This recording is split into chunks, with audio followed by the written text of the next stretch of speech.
ಜನರ ಆಶೀರ್ವಾದ ಇರೋ ತನಕ ಯಾರಿಗೂ ಏನು ಮಾಡೋದಕ್ಕೆ ಸಾಧ್ಯ ಇಲ್ಲ. ಚಾಮುಂಡೇಶ್ವರಿ ಆಶೀರ್ವಾದದಿಂದ ನಾನು 2ನೇ ಬಾರಿಗೆ ಸಿಎಂ ಆಗಿದ್ದೀನಿ. ಇಲ್ಲಿ ತನಕ ನಾನು ಯಾವುದೇ ತಪ್ಪನ್ನ ಮಾಡಿಲ್ಲ. ಟ್ವೀಟ್ ಮೂಲಕ ಕೂಡ ಸಿಎಂ ಸಿದ್ದರಾಮಯ್ಯ ಅವರು ಇದನ್ನೇ ಪುನರುಚ್ಚರಿಸ್ತಾ ಇದ್ದಾರೆ. ಹೋದಲ್ಲಿ ಬಂದಲ್ಲಿ ಪ್ರತಿ ವೇದಿಕೆಯಲ್ಲಿ ಇದರ ಪುನರುಚ್ಚಾರ. 5 ವರ್ಷ ನಮ್ಮದೇ ಸುಭದ್ರ ಸರ್ಕಾರದ ಆಡಳಿತ ಅಂತ ಹೇಳ್ತಾ ನಾನು ಯಾವುದೇ ತಪ್ಪನ್ನು ಮಾಡಿಲ್ಲ ಅನ್ನೋದನ್ನ ಪುನರುಚ್ಚರಿಸ್ತಾ ಇದ್ದಾರೆ. ಇನ್ಫ್ಯಾಕ್ಟ್ ಕನವರಿಕೆ ರೀತಿಯಲ್ಲಿ ಕಾಣಿಸ್ತಾ ಇದೆ ಈ ಒಂದು ಡೈಲಾಗ್ ಮಾತ್ರ. ಈಗ ನೋಡಿ, ಟ್ವೀಟ್ನಲ್ಲೂ ಕೂಡ ಇದೇ ಅಂಶಗಳನ್ನ ಉಲ್ಲೇಖ ಮಾಡಲಾಗಿರೋದು. 5 ವರ್ಷ ಈ ಸರ್ಕಾರಕ್ಕೆ ಮ್ಯಾಂಡೇಟ್ ಇದೆ, ಅಂದ್ರೆ 136 ಶಾಸಕರ ಬೆಂಬಲ ಇರೋದ್ರಿಂದ ಮ್ಯಾಂಡೇಟ್ ಇದೆ, ಜನಬಲ ಇದೆ, ದಷ್ಟಪುಷ್ಟವಾದಂತಹ ಸರ್ಕಾರ ಹೇಳಬೇಕಂದ್ರೆ. ಸೊ ನಮ್ಮ ಆಡಳಿತ ಇರುತ್ತೆ, ಅಸ್ಥಿರಗೊಳ್ಳೋದಕ್ಕೆ ಸಾಧ್ಯ ಇಲ್ಲ ಅನ್ನೋದನ್ನ ಹೇಳ್ತಾ ಇದ್ದಾರೆ. ಅಟ್ ದ ಸೇಮ್ ಟೈಮ್ ನಾನು ತಪ್ಪನ್ನು ಮಾಡಿಲ್ಲ ಅನ್ನೋದನ್ನ ಟ್ವೀಟ್ ಮೂಲಕ ಕೂಡ ಜನರಿಗೆ ಮತ್ತೊಂದ್ಸಲ ತಿಳಿಸೋ ಪ್ರಯತ್ನವನ್ನ ಈ ಟ್ವೀಟ್ನಲ್ಲೂ ಮಾಡ್ತಾ ಇದ್ದಾರೆ. ಆ ಟ್ವೀಟ್ನ ಸಾರಾಂಶವನ್ನು ಗಮನಿಸ್ತಾ ಇದ್ದೀರಾ. ದಿನ ಬೆಳಗಾದ್ರೆ ಬಿಜೆಪಿ ಹಾಗೂ ಜೆಡಿಎಸ್ ನಾಯಕರು ಸಿದ್ದರಾಮಯ್ಯ ಅವರು ರಾಜೀನಾಮೆಯನ್ನು ಕೊಡಬೇಕು ಅನ್ನೋ ಮಾತಿಗೆ ತಿರುಗೇಟು ಕೊಡೋ ಪ್ರಯತ್ನವನ್ನ ಸಾಕಷ್ಟು ಸಲ ಮಾಡಿದ್ರು. ಪ್ರತಿದಿನ ರಿಯಾಕ್ಷನ್ ಕೊಡೋ ಸಂದರ್ಭದಲ್ಲಿ ಕೂಡ ರಾಜೀನಾಮೆ ಕೊಡಲ್ಲ ಅನ್ನೋದನ್ನ ಒಂದು ಹೇಳ್ತಾ ಇದ್ದಾರೆ, ಎರಡೇ ನಾನು ತಪ್ಪು ಮಾಡಿಲ್ಲ ಅನ್ನೋದನ್ನ ಹೇಳ್ತಾ ಇದ್ದಾರೆ. ಸೊ ಕನವರಿಕೆ ರೀತಿ ಆಗಿದೆ. ಈಗ ಅದು ಟ್ವೀಟ್ನಲ್ಲೂ ಕಾಣಿಸ್ತಾ ಇದೆ.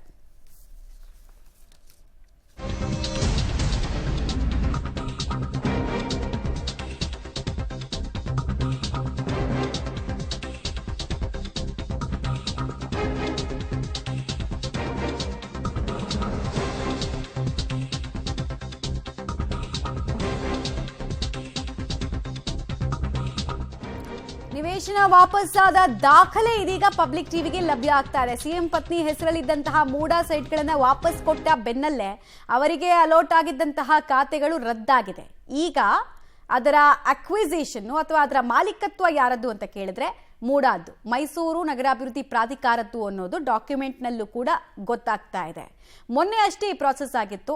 ನಾವು ಅಂದ್ಕೊಳ್ತಾ ಇದ್ವಿ ಮೂಡಾದ ಅಕ್ವಿಸಿಷನ್ಗೆ ಬರೋದಕ್ಕೆ ಇನ್ನೊಂದು ಸ್ವಲ್ಪ ದಿನಗಳಾದ್ರೂ ಬೇಕು ಅಂತ. ಬಟ್ ತ್ವರಿತಗತಿಯಲ್ಲಿ ಅಧಿಕಾರಿಗಳು ಪೇಪರ್ ವರ್ಕ್ ಅನ್ನು ಮಾಡ್ದಂಗೆ ಕಾಣಿಸ್ತಾ ಇದೆ. ಹೀಗಾಗಿ ಸಿಎಂ ಪತ್ನಿ ಹೆಸರಲ್ಲಿದ್ದ ಮೂಡಾ ಸೈಟ್ಗಳು ಈಗ ವಾಪಸ್ಸಾಗಿದೆ. ಆಮೇಲೆ ಅವರಿಗೆ ಮಂಜೂರಾಗಿದ್ದಂತಹ ಖಾತೆಗಳು ಕೂಡ ರದ್ದಾಗಿದೆ. ಲ್ಯಾಂಡ್ ಡಾಕ್ಯುಮೆಂಟ್ ಅನ್ನು ನೀವು ಗಮನಿಸ್ತಾ ಇದ್ದೀರಾ. ಸೊ RTCL ಕೂಡ ಈಗ ಹೆಸರುಗಳನ್ನ ಬದಲಾವಣೆ ಮಾಡೋ ಕೆಲಸಕ್ಕೆ ಅಧಿಕಾರಿಗಳು ಮುಂದಾಗಿದ್ದಾರೆ. ಈಗ ಸಹಜವಾಗಿ ಮೂಡಾ ಸುಪರ್ದಿಯಲ್ಲಿರೋದ್ರಿಂದ ಮೂಡಾದ್ದೇ ಮಾಲೀಕತ್ವ, ಸರ್ವೆ ನಂಬರ್ ಅಥವಾ ಸೈಟ್ ನಂಬರ್ ಇಂತಿಂತ ಸೈಟ್ಗೆ ಇಷ್ಟಿಷ್ಟು ಡೈಮೆನ್ಷನ್ಗೆ ಮೂಡಾದ ಮಾಲೀಕತ್ವ ಇದೆ ಅನ್ನೋದನ್ನ ಬಿಂಬಿಸುವಂತಹ ಡಾಕ್ಯುಮೆಂಟ್ ಅನ್ನ ನೀವು ಗಮನಿಸ್ತಾ ಇದ್ದೀರಾ. ಮೂಡಾ ಅಧಿಕಾರಿಗಳು ಇದರಲ್ಲಿ ಬಹಳಷ್ಟು ಕಾಳಜಿ ತಗೊಂಡು, ಸ್ಪೆಷಲ್ ಕಾಳಜಿನ ತೆಗೆದುಕೊಂಡು ಪೇಪರ್ ವರ್ಕ್ ಅನ್ನು ಮಾಡ್ತಿದ್ದಾರೆ ಅಂತ ವಿರೋಧ ಪಕ್ಷದ ನಾಯಕರೆಲ್ಲ ಆರೋಪ ಮಾಡ್ತಾ ಇದ್ರು. ಆರೋಪ ಸರಿನಾ ಸುಳ್ಳ ಸತ್ಯನ ಏನ್ ಕತೆ ಅನ್ನೋದನ್ನ ತನಿಖೆ ಮಾಡೋದಕ್ಕೆ ಪ್ಯಾರಲಲ್ ಆಗಿ ಇನ್ವೆಸ್ಟಿಗೇಟಿವ್ ಏಜೆನ್ಸಿಗಳಿದ್ದಾವೆ. ಇವತ್ತು ಬೇರೆ ಫ್ರೆಶ್ ಆಗಿ ಸಾಕ್ಷಿ ನಾಶದ ಕೇಸನ್ನು ಬೇರೆ ದಾಖಲು ಮಾಡಿದ್ದಾರೆ ಪ್ರದೀಪ್ ಕುಮಾರ್ ಅವರು. ಸೊ ಇಡಿ ಅದನ್ನೆಲ್ಲ ನೋಡುತ್ತೆ. ಅಂದ್ರೆ ಒಂದು ಕ್ರಿಮಿನಲ್ ಪ್ರೊಸೀಡಿಂಗ್ಸ್ ಅಥವಾ ಕ್ರಿಮಿನಲ್ ಕೇಸ್ ದಾಖಲಾದ ಮೇಲೆ ಸಾಕ್ಷಿನಾಶ ಆಗಿದ್ಯಾ ಅನ್ನೋ ಟೈಮ್ನಲ್ಲಿ ಇದೆಲ್ಲ ಕನ್ಸಿಡರೇಷನ್ಗೆ ಬರುತ್ತೆ. ಯಾವಾಗ ವಾಪಸ್ ಕೊಟ್ಟರು ಸೈಟ್ನ, ಯಾವಾಗ ಮೂಡಾ ತನ್ನ ಮಾಲೀಕತ್ವವನ್ನು ಮತ್ತೊಂದ್ಸಲ ಮರುಸ್ಥಾಪನೆ ಮಾಡ್ತು, ಅದಕ್ಕೆ ಯಾವ ಅಧಿಕಾರಿಗಳ ಅನುಮೋದನೆ ಕೊಟ್ಟರು, ಹೆಂಗ್ ಮಾಡ್ಕೊಂಡ್ರು ಅನ್ನೋದೆಲ್ಲ ಇಡಿನಲ್ಲಿ ರಿಜಿಸ್ಟರ್ ಆಗಿರುವಂತಹ ಇವತ್ತಿನ ಕೇಸ್ ಇದೆಯಲ್ಲ ಅದರಲ್ಲಿ ಮುಂದಿನ ಹಂತದಲ್ಲಿ ಗೊತ್ತಾಗುತ್ತೆ. ಸಿಎಂ ಸಿದ್ದರಾಮಯ್ಯ ಅವರ ನಡೆ ಅತ್ಯಂತ ರಾಜಕೀಯವಾಗಿ ಕುತೂಹಲದ ಘಟ್ಟಕ್ಕೆ ತಲುಪಿರೋ ಬೆನ್ನಲ್ಲೇ ಇವತ್ತು ಮಹತ್ವದ ಮೀಟಿಂಗ್ ಅನ್ನ ಕೂಡ ನಡೆಸ್ತಾ ಇದ್ದಾರೆ. ಸಿದ್ದರಾಮಯ್ಯ ಆತ್ಮಸಾಕ್ಷಿಯ ಅಸ್ತ್ರ, ಭಾವನಾತ್ಮಕ ಮಾತು ಎಲ್ಲದರ ಬೆನ್ನಲ್ಲೇ ಅದರಲ್ಲೂ ಕೂಡ 1 ವರ್ಷ ಚಾಮುಂಡೇಶ್ವರಿ ಆಶೀರ್ವಾದ ನೀಡ್ಲಿ ಅಂತ ಹೇಳಿಕೆ ಕೊಟ್ರಲ್ಲ, ಅದಾದ ನಂತರ ಆಪ್ತ ಬಣದ ಸಚಿವರು ಹಾಗೂ ಶಾಸಕರ ಸಭೆಯನ್ನ ಕರೆದಿದ್ದಾರೆ. ಭೈರತಿ ಸುರೇಶ್, ಸಂತೋಷ್ ಲಾಡ್ ನೇತೃತ್ವದಲ್ಲಿ ಈ ಮೀಟಿಂಗ್ ಅನ್ನ ನಡೆಸಲಾಗ್ತಾ ಇದೆ. ಮುಂದಿನ ರಾಜಕೀಯ ಬೆಳವಣಿಗೆ ಬಗ್ಗೆ ಮಹತ್ವದ ಚರ್ಚೆಯನ್ನ ನಡೆಸಲಾಗ್ತಾ ಇದೆ ಅನ್ನೋದ್ರ ಅಪ್ಡೇಟ್ ಸಿಗ್ತಾ ಇದೆ. ಸಿಎಂ ಬೆಂಬಲಕ್ಕೆ ಹಿಂದುಳಿದ ವರ್ಗದ ಶಾಸಕರು, ಪರಿಷತ್ನ ಸದಸ್ಯರು ಎಲ್ಲರೂ ನಿಲ್ತಾ ಇದ್ದಾರೆ. ಇನ್ಫ್ಯಾಕ್ಟ್ ಸಿಎಂ ಪರ ಹೋರಾಟಕ್ಕೆ ನಾವು ಮುಂದಾಗ್ತೀವಿ ಅಂತ ಶಾಸಕರ ತಂಡ ಹೇಳ್ಕೊಳ್ತಾ ಇದೆಯಂತೆ. ಯಾವಾಗ ಸಿಎಂ 1 ವರ್ಷದ ನಂತರ ಕುರ್ಚಿ ತ್ಯಾಗದ ಮುನ್ಸೂಚನೆಯನ್ನ ಕೊಡ್ಲಿಕ್ಕೆ ಸ್ಟಾರ್ಟ್ ಮಾಡಿದ್ರು, ಕಾಂಗ್ರೆಸ್ನಲ್ಲಿ ಕ್ಷಿಪ್ರ ಬೆಳವಣಿಗೆ ಆಗ್ತಾ ಇದೆ. ಒಂದ್ ಕಡೆಗೆ ಸಿದ್ದು ಆಪ್ತ ಬಣದಿಂದ ಶಕ್ತಿ ಪ್ರದರ್ಶನ ಕೂಡ ನಡೀತಾ ಇದೆ. ಪ್ರಮುಖ ನಾಯಕರು ಎಲ್ಲರೂ ಕೂಡ ನಿಮ್ಮ ಜೊತೆಗೆ ನಾವಿದ್ದೀವಿ, ನಿಮ್ಮ ಪರವಾಗಿ ನಾವು ಹೋರಾಟ ಮಾಡ್ತೀವಿ ಅಂತ ಸಂದೇಶವನ್ನು ಕೊಟ್ಟಿದ್ದಾರಂತೆ. GT ದೇವೇಗೌಡರು ಮೂಡಾದಲ್ಲಿ ಒಬ್ಬರು ಸದಸ್ಯರಾಗಿದ್ದಾರೆ. ಅವರ ಸತ್ಯ ಏನು ಅಂತ ಗೊತ್ತಿದೆ. ಅದಕ್ಕೋಸ್ಕರನೇ ಅವರು ಬೇರೆ ಪಕ್ಷದಲ್ಲಿ ಇದ್ಕೊಂಡು ನಮ್ಮೆಲ್ಲರಿಗೂ ಕೂಡ ಇನ್ನೊಂದು ವರ್ಷದವರೆಗೆ ಉತ್ತಮವಾದಂಥ ಕೆಲಸ ಮಾಡ್ತಕ್ಕಂಥ ಶಕ್ತಿ ಕೊಡಲಿ, ಜನರ ಸೇವೆ ಮಾಡ್ತಕ್ಕಂಥ ಶಕ್ತಿ ಕೊಡಲಿ ಅಂತೇಳಿ ಪ್ರಾರ್ಥಿಸಿ ದಸರಾ ಮಹೋತ್ಸವದ ಶುಭಾಶಯಗಳನ್ನು ನಮ್ಮ ನಾಡಿನ ಜನತೆಗೆ ನಿಮ್ಮೆಲ್ಲರಿಗೂ ಕೂಡ ತಿಳಿಸಿ ನಮ್ಮೆಲ್ಲರಿಗೂ ಕೂಡ ಇನ್ನೊಂದು ವರ್ಷ